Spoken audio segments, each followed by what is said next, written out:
Hi, நம்ம இப்போ உருளைக்கிழங்கு பொரியல் எப்படி பண்ணலான்னு பார்க்கலாம். அதுக்கு 2 பெரிய சைஸ் உருளைக்கிழங்கு எடுத்து பொடிசாக கட் பண்ணி எடுத்துக்கலாம். ஒரு பேன் சூடானதும் நான் கடலை நல்லா ஊற்றிருக்கேன். சூடானதும் கடுகு ஒரு 1/2 ஸ்பூன், ஒரு உளுந்தம்பருப்பு 1/4 ஸ்பூன் போட்டுக்கணும்.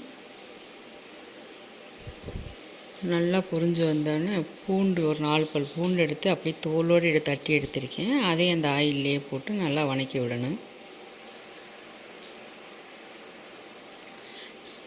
கருவேப்பிலை கொஞ்சம் சேர்த்துக்கலாம்.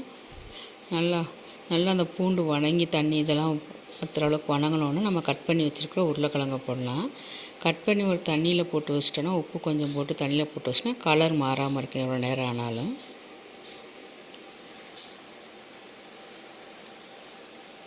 நல்லா வதங்கிட்டு வரும்போது கொஞ்சம் 1/4 ஸ்பூன் உப்பு போடுறோம். முதல்லையே தண்ணியில் உப்பு போட்டு ஊற வச்சலாம். கொஞ்சம் 1/4 ஸ்பூன் உப்பு சேர்த்துக்கிறோம்.